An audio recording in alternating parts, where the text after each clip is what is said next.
រៀបសួរថ្ងៃនេះខ្ញុំបាទអនុញ្ញាតសូមធ្វើការចែករំលែកទៅលើប្រធានបទពាក់ព័ន្ធជាមួយនឹងបទពិសោធន៍ទៅលើការបកស្រាយច្បាប់ជាការពិតដើម្បីធ្វើការបកស្រាយច្បាប់មួយឲ្យវាបានត្រឹមត្រូវទៅតាមទេសនាទានគោលបំណងនិងគោលដៅរបស់ច្បាប់មួយនៅក្នុងនាមជាអ្នកបកស្រាយច្បាប់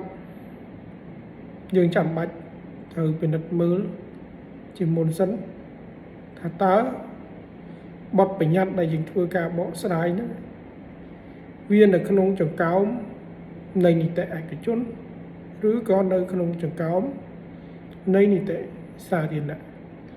ប្រសិនបើនៅក្នុងករណីស្ថិតនៅក្នុងចង្កោមនៃនីតិឯកជនតើបទបញ្ញត្តិដែលយើងធ្វើការបកស្រាយហ្នឹងវាស្ថិតនៅក្នុងនីតិរួមឬក៏ស្ថិតនៅក្នុងច្បាប់ដោយឡែកសម្រាប់ការពិនិត្យបកស្រាយទៅលើច្បាប់ដោយឡែកការបកស្រាយចាំបាច់ត្រូវបកស្រាយជាលក្ខណៈរត់យោ lazy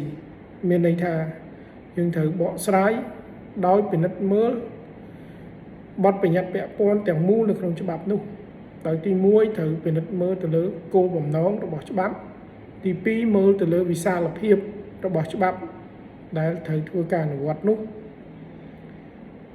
នៅក្នុងបញ្ញត្តិទូទៅនោះទៅការបកស្រាយច្បាប់របស់យើងវាបានត្រឹមត្រូវប្រកបដោយភាពគេហៅថាគោលការណ៍សុចរិតនិងស្មោះត្រង់ដែលមាននៅក្នុងច្បាប់នោះខ្ញុំឧទាហរណ៍ពាក់ព័ន្ធជាមួយនឹងច្បាប់ចរាចរណ៍ផ្លូវគោកចោះអញ្ចឹងនៅក្នុងច្បាប់ចរាចរណ៍ផ្លូវគោកនេះដែលវាជាច្បាប់ដោយឡែកមានន័យថាវិសាលភាពរបស់ច្បាប់គឺគេនិយាយអំពីរឿងដែលវាកើតឡើងជាសនកម្មដែលកើតឡើងតាមរយៈអ្នកដែលប្រើប្រាស់ដងផ្លូវគោកនេះមានអ្នកប្រើប្រាស់តូចក្រយានយន្តត្រីចក្រយានយន្តរថយន្តជាដើមហើយនៅពេលដែលគាត់ប្រើប្រាស់ហ្នឹងដោយសារតែភាពធ្វេសប្រហែសខ្ជាការមិនគ្រប់កាតព្វកិច្ចដែលច្បាប់តម្រូវហ្នឹងធ្វើឲ្យគាត់ប្រកបជាសនកម្មដល់អ្នកដទៃឧទាហរណ៍ដោយសារតែការបើកក្នុងស្ថានភាពស្វឹង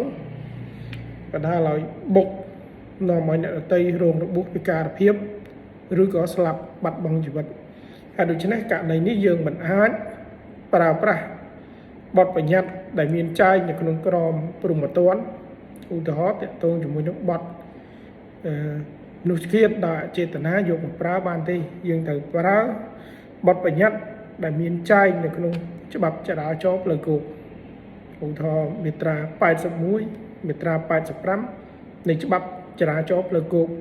វាអាស្រ័យទៅតាមស្ថានភាពអង្គហេតុពាក់ព័ន្ធនោះដែលយើងត្រូវពិនិត្យពិចារណាមើលបាទសូមអរគុណអានេះគ្រាន់តែជាការចែករំលែកខ្លះជាមូលដ្ឋានសម្រាប់អ្នកសិក្សាច្បាប់ជាពិសេសអ្វីដែលខ្ញុំនិយាយនេះគឺខ្ញុំនិយាយគោលដៅសង្កត់សម្រាប់និស្សិតថ្នាក់នីតិសាស្ត្របាទសូមអរគុណ